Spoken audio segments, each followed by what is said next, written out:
Good morning everyone.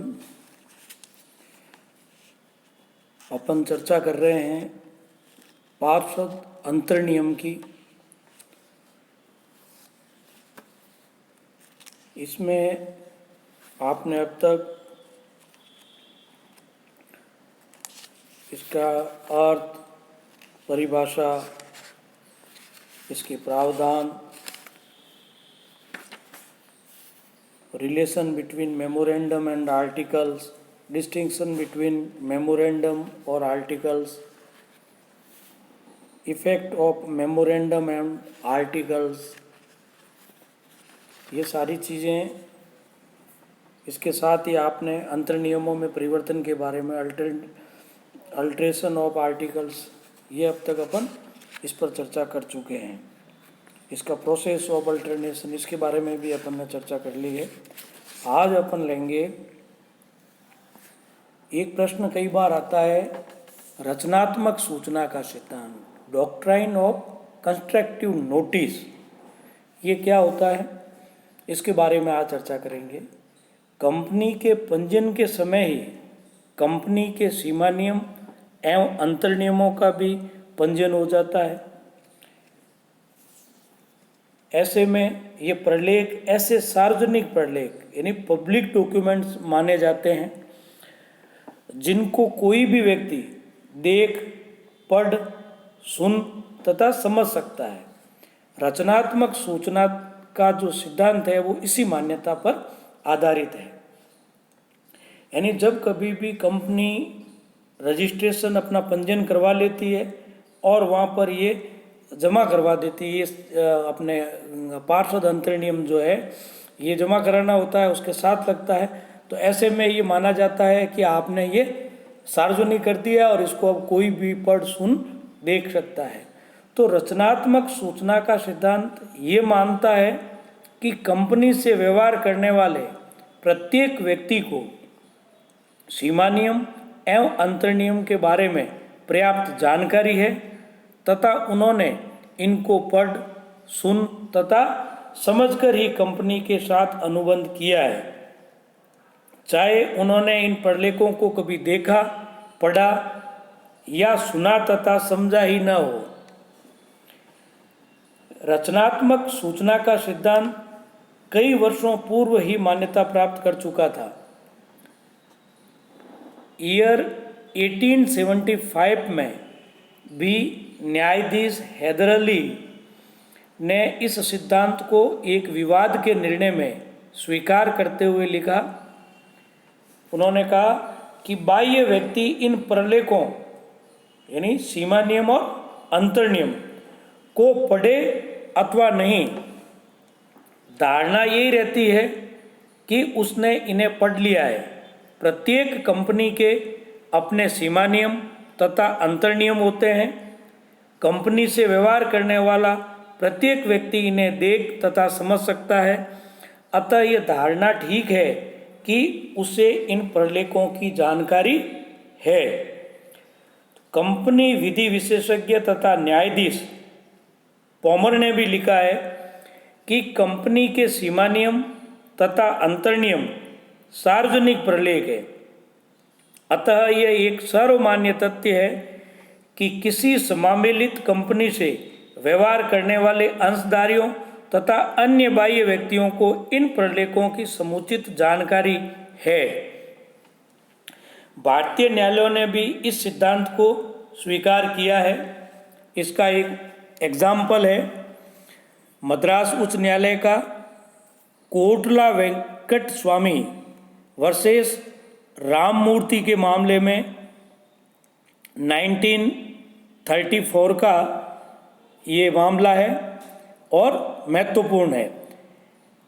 इस मामले के तथ्यों के अनुसार एक कंपनी के अंतर्नियमों में ये उल्लेख था कि कंपनी के सभी अनुबंधों पर कंपनी के प्रबंध संचालक, सचिव तथा कार्यकारी संचालक, वर्किंग डायरेक्टर के हस्ताक्षर होने आवश्यक है। कंपनी ने वादी राममूर्ति के पक्ष में एक बंधक पत्र लिखा जिस पर कंपनी के कार्यकारी संचालक तथा सचिव के हस्ताक्षर थे। नीचे की अदालतों ने वादी के पक्ष में निर्णय दिया, प्रतिवादी कंपनी ने उच्च न्यायालय में अपील की। उच्च न्यायालय ने प्रतिवादी कंपनी के पक्ष में निर्णय दिया कि बंधक पत्र पर प्रबंध संचालक के हस्ताक्षर न होने के कारण उसे कंपनी के विरुद्ध प्रवर्तित नहीं करवाया जा सकता है। यदि वादी ने कंपनी के अंतर्नियम देखे होते तो उसे ये पता चल जाता कि अनुबंध पत्र पर किन किन के हस्ताक्षर होने चाहिए थे। अब इसका प्रभाव क्या पड़ता है या इफेक्ट जो है इसका क्या होता है। तो रचनात्मक सूचना के सिद्धांत के जो प्रमुख पहलू या जो प्रभाव है वो इस तरह से हो सकते हैं, जैसे कंपनी के साथ व्यवहार करने वाले व्यक्ति को उस कंपनी के सीमा नियम एवं अंतर नियमों के प्रावधानों की पूरी जानकारी या सूचना है। नंबर 2, उस व्यक्ति को कंपनी तथा उसके संचालकों एवं अधिकारियों की शक्तियों अधिकारों की पूरी जानकारी है। नंबर 3, उस व्यक्ति को कंपनी द्वारा पारित संकल्पों तथा उनका रजिस्ट्रार के पास पंजीयन कराने की पूरी जानकारी भी है। नंबर 4, उस व्यक्ति को कंपनी द्वारा रजिस्ट्रार के पास पंजीकृत कराए गए प्रभारों की भी जानकारी है।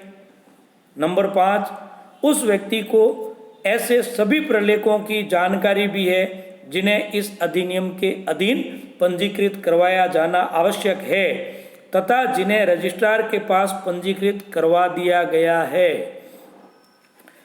अब इसमें पिछले कई वर्षों से इस सिद्धांत को यद्यपि काफ़ी महत्व दिया जा रहा है, किंतु हाल ही के कुछ वर्षों में इसके महत्व को चुनौती भी दी जा रही है। न्यायाधीश इस सिद्धांत को अव्यवहारिक एवं अवास्तविक मानने लगे हैं।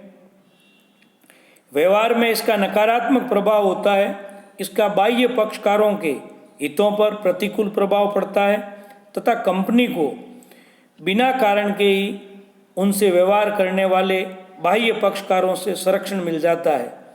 अतः अब कई भारतीय न्यायालय इस सिद्धांत को बहुत संजीदगी के साथ लेते हैं। उदाहरण के लिए कलकत्ता उच्च न्यायालय ने एक ऐसी प्रतिभूति को प्रवर्तित करवाने की आज्ञा प्रदान कर दी थी जिस पर अंतर नियमों की व्यवस्था के अनुसार हस्ताक्षर नहीं थे।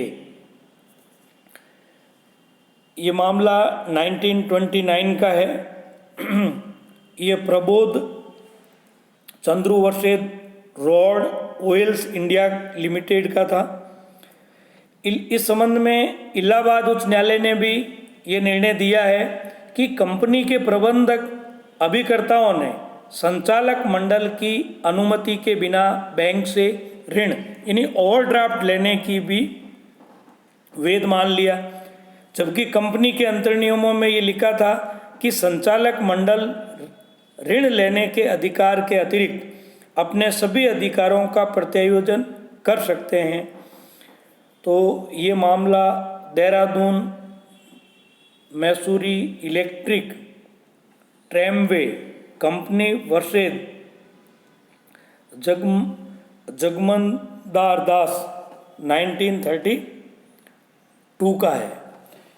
तो इस तरह आपने देखा कि डॉक्ट्राइन ऑफ कंस्ट्रक्टिव जो नोटिस है उसका मूल मंत्र यही है कि जब उसका पंजीयन हो जाता है कंपनी का तो वो अंतर नियम और जो पार्षद नियम जो बना करके कंपनी ने जो है जमा करवाए हैं, तो ये है कि ये सब सार्वजनिक है, पब्लिक डोमेन में है। कोई भी व्यक्ति जो उसके साथ में व्यवहार कर रहा है उन सभी लोगों को उसके अंतर नियमों की और पार्षद सीमा नियमों की जानकारी है।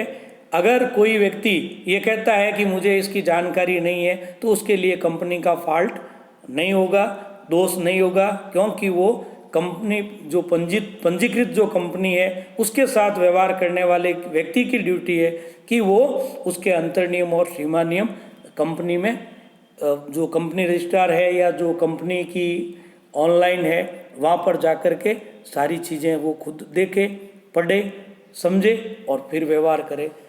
आज के लिए इतना ही। धन्यवाद।